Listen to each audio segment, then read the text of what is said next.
Да, меня зовут Женя. Я работаю в компании NetEnt. Мы делаем онлайн-казино игры, как, наверное, многие уже знают. Опыт работы в геймдеве у меня больше 7 лет. Опыт работы в казино играх у меня больше 7 лет. Ну и в целом все это время я проработал в NetEnt. Так бывает. Сначала был QA, потом стал гейм-лидом, потом менеджером команды. Какое-то время заменял студио-менеджера и сейчас вот недавно решил перейти на темную сторону силы и попробовать себя в product ownership.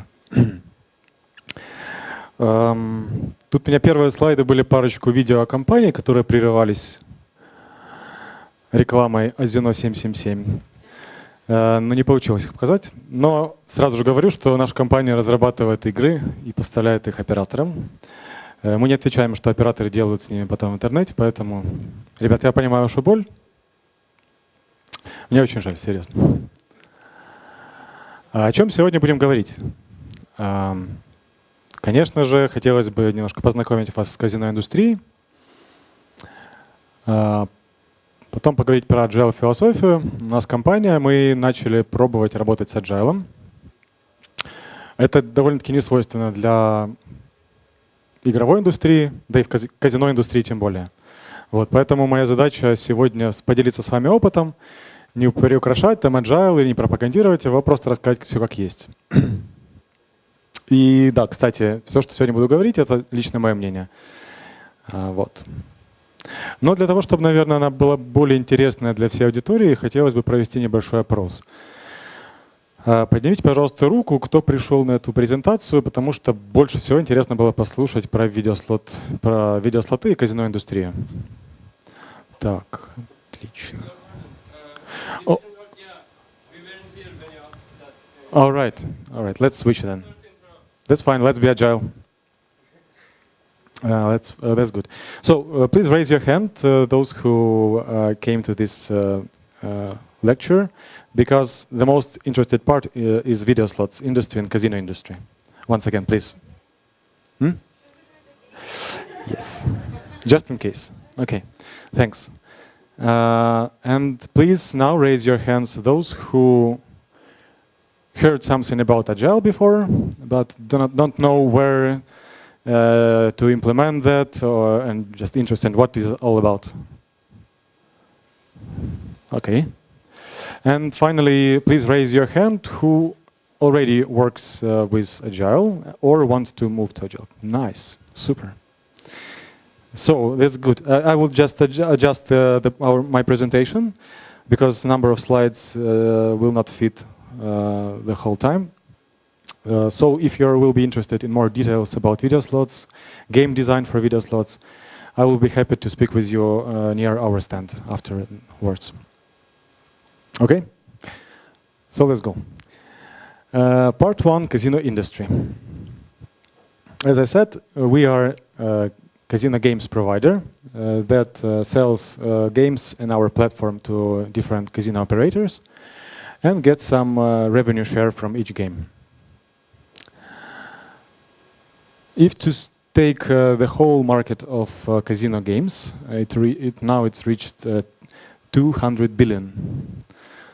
If to compare with video games industry, it's twice bigger. Or if you wish, twice bigger than не знаю слово ВВП Украины, GDP of Ukraine, thanks, or 4 times bigger than GDP of Northern Ireland.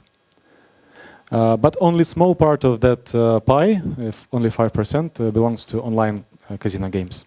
Not other, all 95% is more to land-based. It's like Las Vegas, real buildings where you can play real roulette, blackjack, poker, or slot machines. If to take our games divided by revenues, only 10% gives us roulette and blackjacks, and all kind of different variations of table games. Another part is a large part given us by video slots. Just to wake you up, small question with the price. Who will be more precise in telling me the year when first slot machine appeared in history? Slot. Okay, 80. The end of 18th century. Okay, if someone will be more precise. No, we have specialists here. Okay, can you? Thanks. Yeah. Liberty Bell. That was first example of first video slots. Yes. So the principle at the beginning and how they look right now is pretty much the same. So we had in Liberty Bell some kind of hand. That's why it was called one-hand bandit. And or in modern slots we have a spin button. We have 5 in the standard slots. We have 5 reels with different symbols. And when reel stops, they land symbols in different positions. We also have bet lines. In classical slots, we have bet lines. And if same symbols land on the same bet line, they give a win. In this case, wild symbol substitutes for any other symbols to get the most valuable combination. Quite complicated, yeah? Yeah, it's really simple thing. That's why our design of our video slots, our products, being underestimated sometimes. So that's how slot looked 15 years ago when we moved that to online, and then with time they appeared more difficult, more complicated mechanics. Graphics was drastically improved. We've signed contract with different famous groups, and it appeared to be really popular. Yeah, again, new mechanics. 3D graphics presence in our games. And finally, this February, we will show VR version of Gonzo game on a ICE conference in London. I think quite important part of presentation is to speak about our players. Most of you probably associate our players with something like that. I probably agree on our post-Soviet territory. There are a lot of such characters. But in the world, our players can look really different. Quite a big part of our audience, our players, is women. It's quite hard to describe this whole variety of auditory as a one player, but a few common features that have our players are they are extremely superstitious, and they try to find their own system. So if player plays game and gets some 2 scatters, like a near win, they start to think, okay, so video slots starts teasing me, okay, I will reduce my bet now. I will wait and then raise my bet again.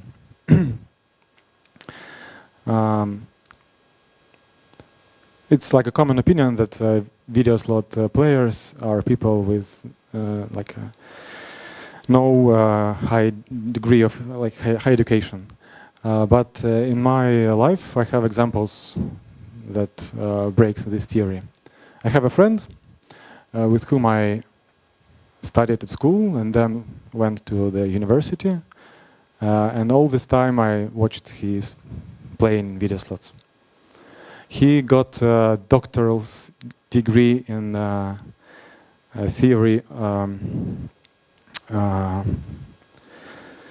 He finished mechanical mathematical faculty of Shevchenko University, and also he got a doctoral degree in the theory вероятности.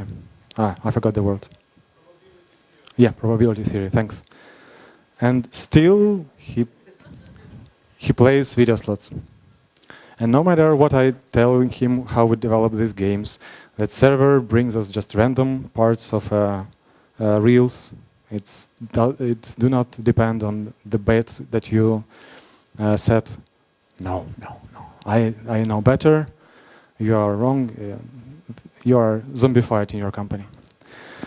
I definitely know that there are times that when casino gives money and that time when casino closes for everything. Okay, so I just gave up and continue watching him playing video slots. We can also distinguish two types of player: casual players and high rollers. Casual players can play short sessions. It's important for them. Most important things for them is just fun. They do not wait for like a big, really big wins, and they do not bet big. High rollers, they wait for really big wins, so they are ready to sit and play and play and play and play and wait for this big win. I will probably skip all statistics about our players, about devices. Okay.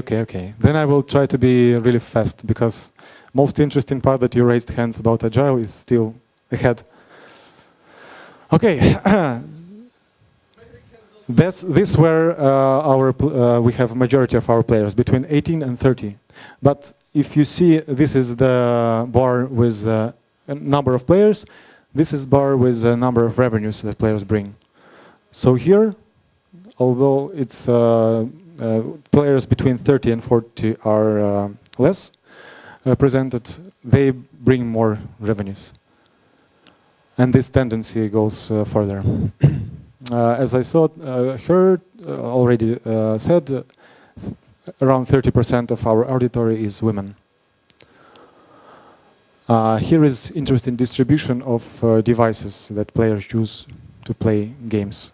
If the number inside the circle is that players who play only on desktop, and the same for other devices. This is quite a bit old information. Now this value is much higher. So now on our latest games we see that ratio between desktop and mobile is like about 50-50. Players play mostly at home. Sometimes in pubs, because this survey was made in England, so it's quite popular. It's not accumulated 100%. I can explain later. How players choose games on casino lobbies. They look for favorite suppliers. So mostly they have 3-4 games, their favorite ones, when they got real big win, and they try to stick to that games. But from time to time they go and are looking for some new mechanics or new features in the game. Of course, they look at high RTP. RTP means return to player. Usually it's like from 96 to 98, and most of certification agencies are oblige us to keep the high RTP in the games. Also, players are really very much affected by lobby placement. Some games really are getting more care by operators. And of course promotions, like so-called free rounds, when player gets some free rounds to play, and all money they win, they will get.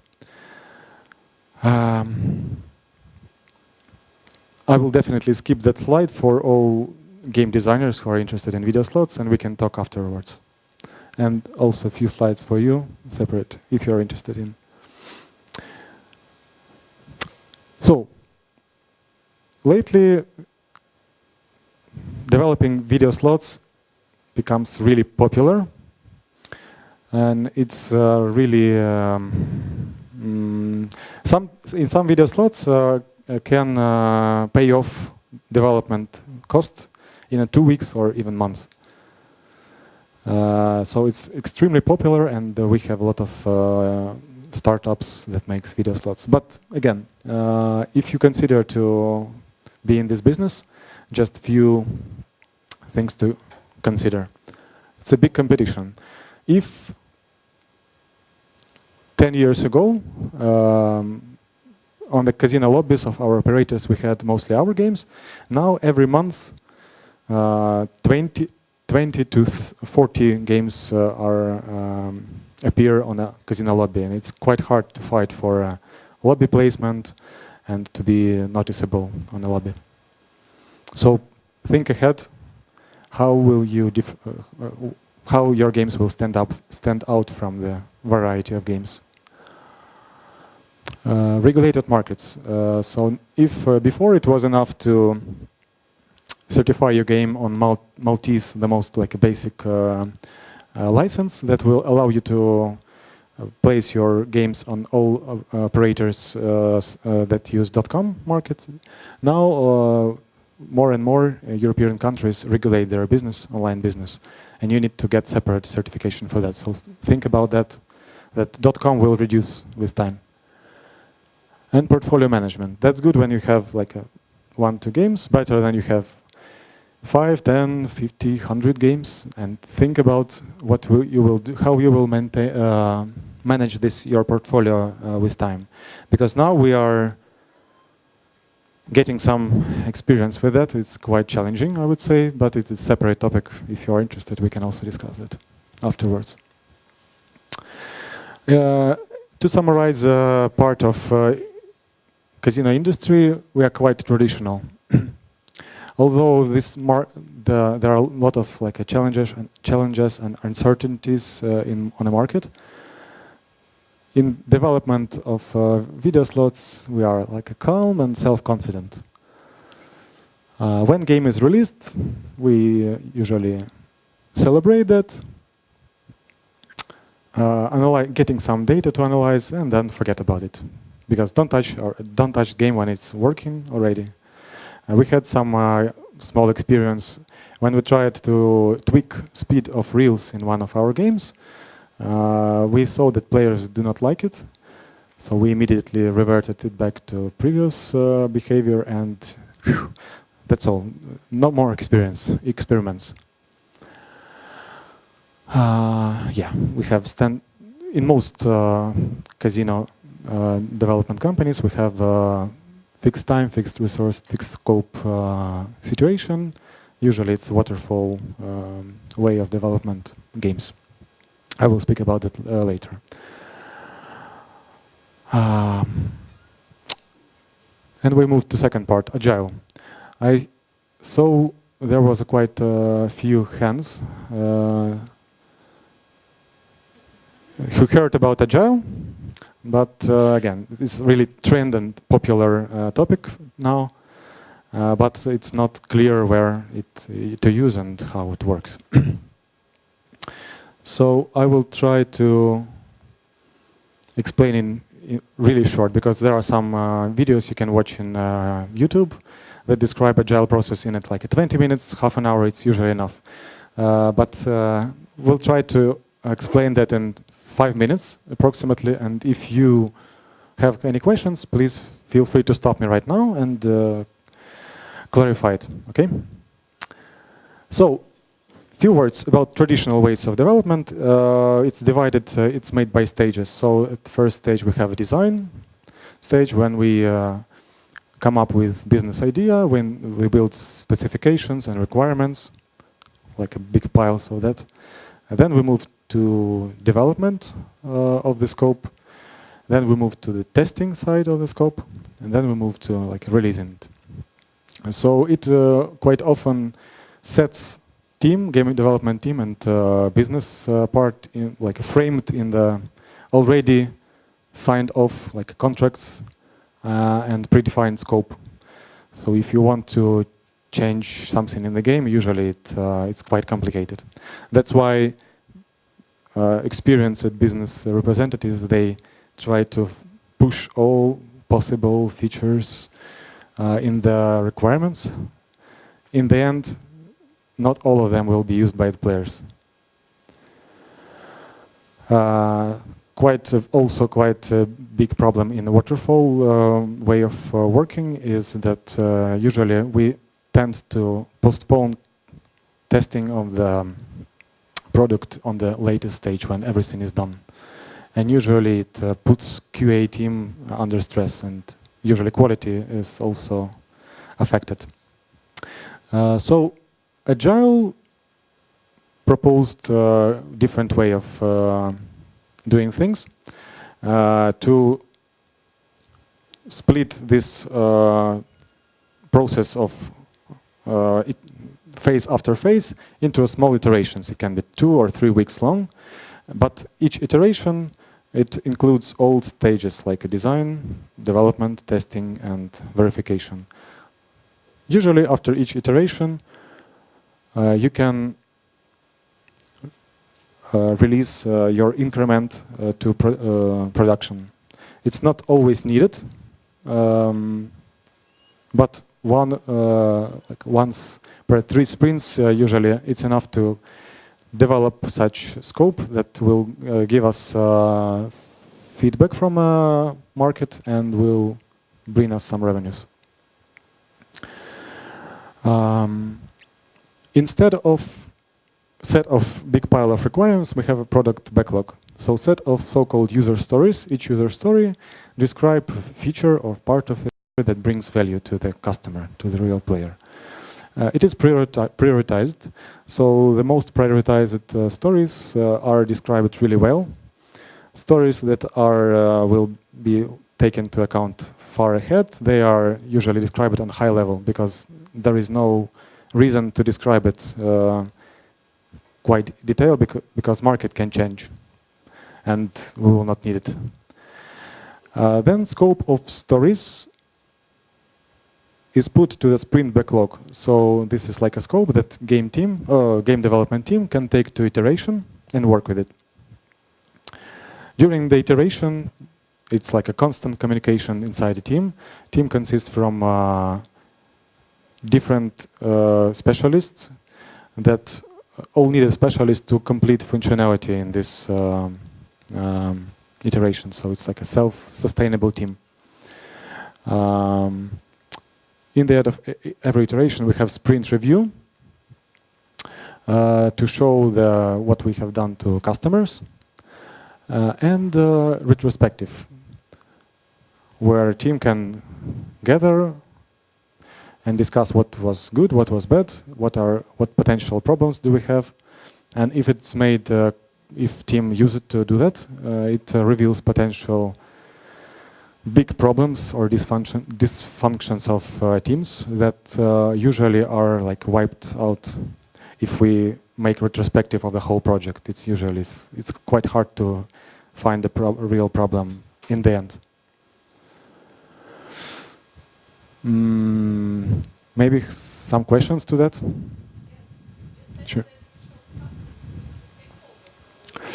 Sometimes we can invite real customers. Sometimes it's internal stakeholder in a company who can give input, give feedbacks.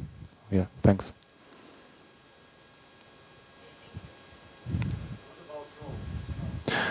Thanks. Next slide. So we have a product owner, in this case me, who speaks with all stakeholders, who owns the vision of the product and can answer all questions of team. Product owner is like a separate, it's not a part of a team, but he or she needs to sit close with the team to be able to answer all questions and make the communication efficient. So if before we had a lot of mess, when we don't have this role, we have usually a lot of requests from different stakeholders, from different projects, that we need to do a lot of things simultaneously, and it was a mess. Now it's a bit more structured. Because it's my responsibility to put items in backlog, prioritize it, and then explain stakeholders why we will not put your request now. We have more prioritized things. It will be handled later on. Please be patient. The important role is also Scrum Master. It's a person who makes sure that all activities, all Scrum rules are being performed and worked properly. It doesn't. Scrum Master usually limits product owner if he becomes really like a pusher, so he protects team. From other side, he or she, Scrum Master, motivates team to improve ways of working, performance, and also motivates team to take care about product. All right. So the last words about team. As I said, all competences should be included in order to finish functionality, complete functionality in that iteration. In the game development, we have a bit complicated scenario when usually in most books of Scrum, we have like a developers and QAs, so it's like a two chains in iteration. Now we introduce artists, which can be also like concept artists, 3D artists, and a lot of additional chains are added to the sprint iteration, and sometimes it becomes challenging. So when I tried to search for materials about Scrum, especially specifically in game development, that's only one book I read, I found and read. So I recommend it to you to try it if you are want to use Scrum in game development. It will not solve all your problems, but at least it will show that, okay, it's working, even in most challenging environments than ours. And I recently found that Street Fighter 4 was made with Scrum. Quite cool. Yeah, just want to also tell about the way of how we work with video slots in general. Everyone in the company can come up with idea for new video slot. And this idea is usually put to the designers team that consists from math guys and from game PO, some kind of game designer of a game. And they build prototype. They see if this idea works or not, like on very, very rough level. Then, if it works, all mechanics is stored in a math document, some kind of specification. Then team starts to design all game in all different areas. So we have a clear concept in the end of design stage. Then we move to development, actual development. Then, as I said, our games require to get certification from different authorities. It usually is quite a long process, like around 7 weeks. Then we release game to customers. And afterwards, we work with the game, like after devices or browsers update. We develop games on HTML5. That's why when iOS 11 came, we have a lot of pain. But yeah, we handled that. We also add new features, not game-specific features, but common features like gamification and so on. And when new market is opened, we try to get there as soon as possible. Sometimes when we see that it's not worth to spend time on a game support, we just kill it.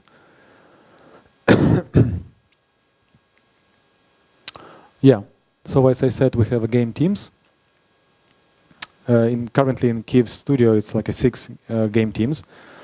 I'm really happy to have that, because before we had a artist team, developers team, QA's team, and we just grabbed different specialists to new projects.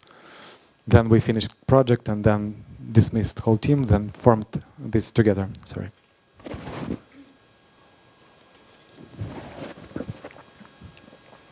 Formed it again.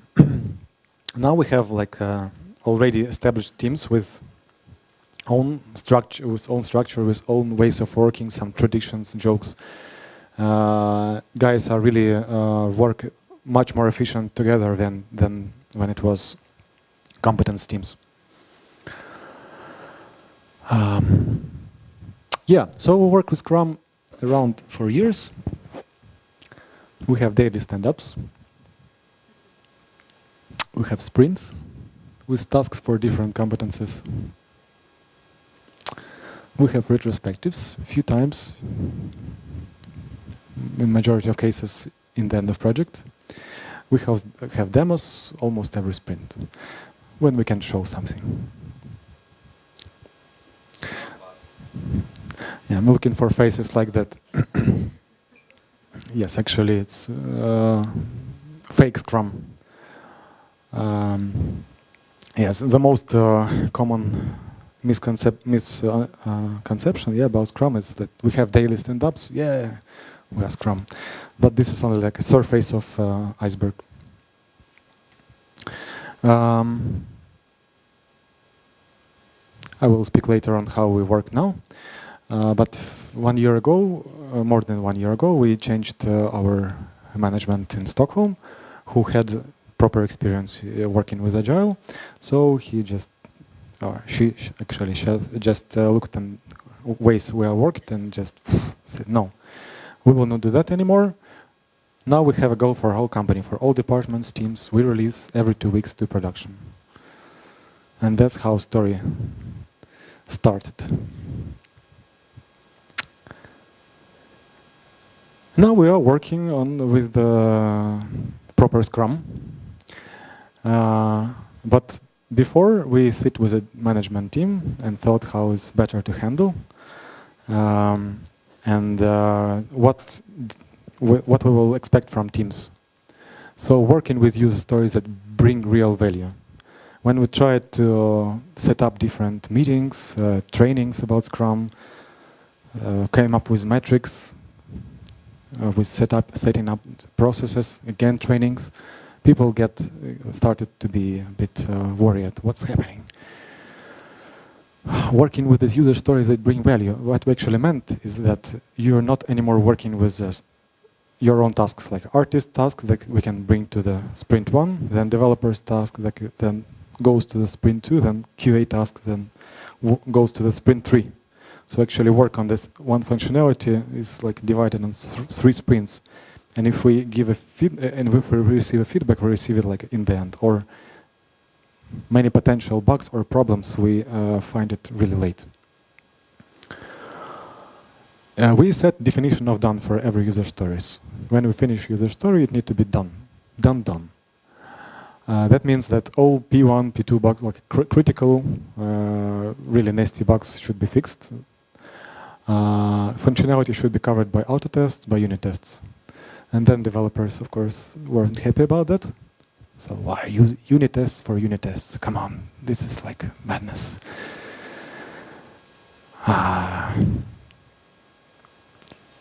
Product should be ready for release to production after each sprint. Team didn't understand that. We never show the game in the process to the end player, to the end customer. Why we need this release to after each sprint? And yeah, guys, the last expectation that every sprint will have retrospectives. You need to constantly improve your performance, the way how you work on product. Yeah, and other meetings. Bullshit. So conclusion, yeah, now we work with Scrum, of course, not without the pressure. We have team backlogs, product owners, we have user stories for a whole team, definition of done. But again, technology right now do not allow us to release every 2 weeks. And we don't have automation. But again, physically, teams are prepared to release to production every 2 weeks. But here comes conclusion first. Before coming up with a big initiative, massive change in the ways of working, be prepared that team can really resist to that. Especially, it's double hard if teams already are working on a so-called like a Scrum, yeah, for quite some time, and they have perceptions that we tried everything, we've refined the best practice, so please do not touch us. If I would repeat that, of course, I would probably start with a small team, try it all new things there, and then share the best practice and spread it with the company. Conclusion 2. It's very easy to agree with arguments from team when we face some difficulties. and starting work with compromise. So it's like a fake Scrum, as we had 4 years in a row. So it wasn't a company initiative, it was an initiative of separate individuals. And of course, when we tried to bring proper Scrum, when we got some rejection from teams or we faced some problems, it was quite easy to say, yeah, it doesn't work. So let's build our own way. So in order to change something totally, you should be bold. Even though if people think you are stupid or you face with the rejection, just go to the end. Now we have experience in working with Scrum. I have experience in working with Scrum with 2 teams for more than 5 months, and I can differentiate what value it brings to the business first. So team is on their toes each sprint. So if before we our activity grow in the beginning of start of the project, then it's dropped. In the end, we were motivated to finish everything. Now it's much more even distribution of workload. Transparent status of what is done. When we finish functionality, it's finished. When, of course, we can give a feedback. We can change this like a game feature that was presented on the demo, but we add a separate request to the backlog, and we will come to it if it's really needed and if it's critical. Easier to give feedback, because when you sit on the demo and you open your mouth to say something, to comment something on graphics that you see in the game, artists usually tell, no, actually this will be tweaked, so please do not feedback on that. Don't look at here, it will be changed. It's not ready yet. So actually everything, we are working on everything, but everything is not done, so it was pretty not comfortable. And the shorter, we as a business see that in this, we have a small case when this long period of certification that I told you about, now we try to cut it by parts. So when we finish big part of the game, main game is finished, it can be delivered and shipped as a separate game. And also it can be certified. So instead of having the whole certification period in the end of 7 weeks, we now reduced it to 3 weeks and can deliver game to production earlier, but again, we have some interim certifications during development. As a drawbacks, of course, more involvement from PO to development team, so now it's not so easy to skip demos and everything. More responsibility on scope change. We still have like fixed scope, fixed budget, fixed time approach, but the only thing that we can effectively manage is the scope. So starting to work on more important things, and the less important things give it to the low prior. And it requires some thinking. And compromises with sprint backlog. Yeah, if I want to put some quite priority item to the sprint backlog, usually I get answer, sometimes I get answer, so sorry, but we cannot do it because the guy who is making animations, it's me, other artists cannot do that.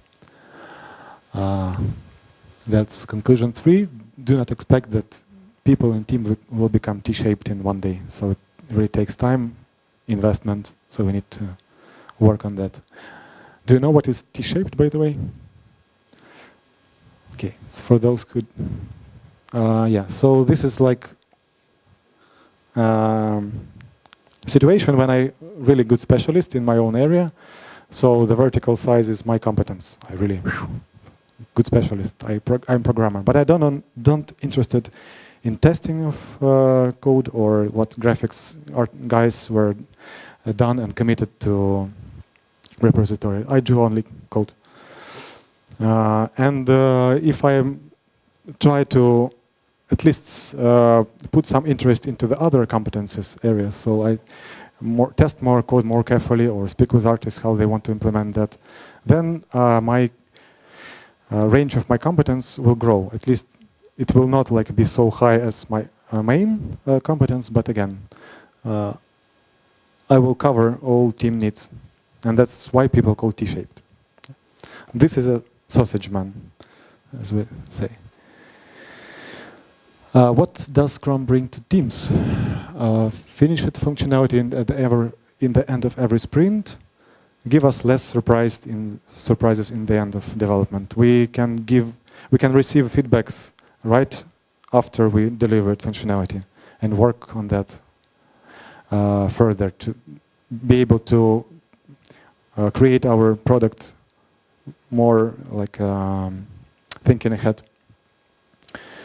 Bugs are not pilot in the end of project because usually we had such exponential curve of open bugs. When we added to the team more help from developers and QAs, and it didn't help. The more developers, more bugs, and this is like around the circle. So even distribution of work a lot through development. I already told about that. I will not say that Scrum now works ideally in our environment. We still have some unresolved things. We are not doing it in the best way. So at some point, timelines and lead time even grew. Mini stress in the end of each sprint. When team commits to the sprint, they think that they need to deliver it. And sometimes when we plan not very carefully, more than we can do, usually I find that guys are sitting in the last days trying to reach that. So it can be resolved on retrospectives, and I'm pleased to say that retrospectives can work, at least after 10, 20, 30 fails in a row. Now you see Alexander, the Scrum Master of a team that I speak about. If you are interested how to build good retrospective in practice, please speak to him. Raise your hand, please. Or thanks. We have still challenges, but I have 0 time, so it's better probably to answer on your questions right now. Just final summary of my presentation is, it's worth to think what Agile will bring to you, like what benefits it will bring to you before starting to implement it. If you understand it clearly, it will be much more easier to do that.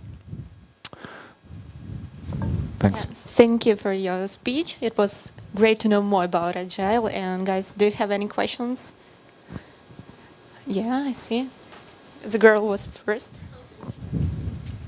Thank you.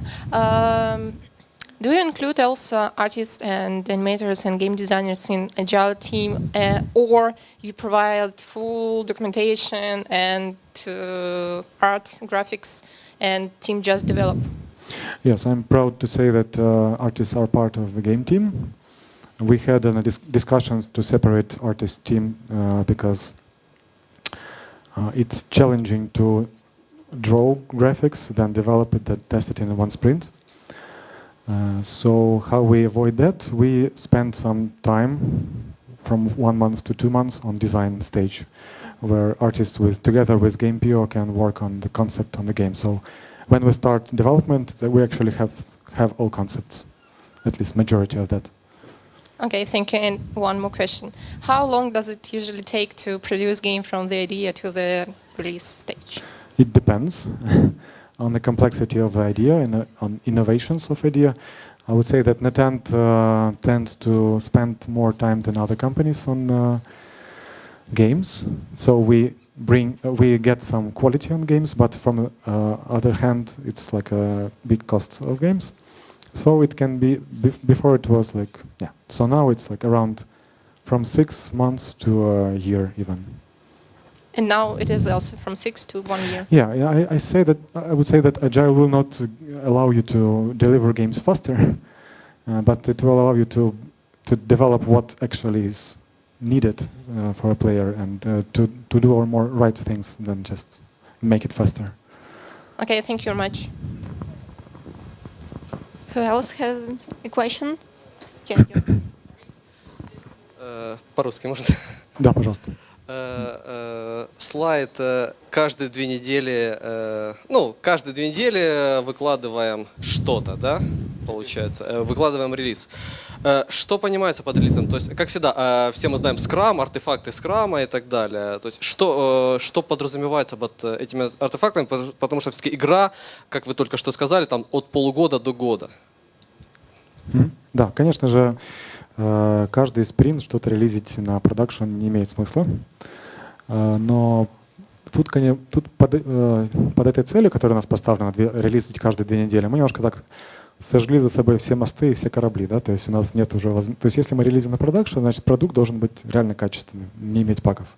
То есть это такая была бескомпромиссный шаг, чтобы мы научились подготавливать качественный продукт. Если будет в этом необходимость, а необходимость будет, то есть я уже об этом не успел сказать, наши математики будут разрабатывать механику игры по частям, добавляя новые фичи так, чтобы наш RTP сохранялся прежним, чтобы, понятное дело, что будет игра сертифицироваться, еще и прочее, но когда будет возможность добавлять маленькую фичу к уже существующей игре, которую можно сделать за спринт или за 2 спринта, продукт цельный будет качественным и будет готовым к релизу. То есть, получается, идет процесс параллельно. Математика, условно, графика. На данный момент пока что мы еще в плане работы над механикой немножко waterfall, потому что у нас при начале девелопмента, начале спринтов у нас математика фиксирована. У нас не меняется она. Но сейчас мы активно говорим с командой математиков, чтобы можно было иметь какой-то MVP, да, какую-то базу, допустим, base game плюс пару фри-спинов, плюс какие-то еще бонусные фичи. И потом, если мы видим, что да, это можно добавлять какие-то еще фичи в игру, после релиза на продакшн мы добавляем их. Математики добавляют их. Спасибо большое. Спасибо. Еще вопросы? Окей. Я вижу руку еще одну, если у нас есть время. Супер. Есть, конечно. Yeah, one more question. In Agile Manifesto, they have a principle people over processes, right?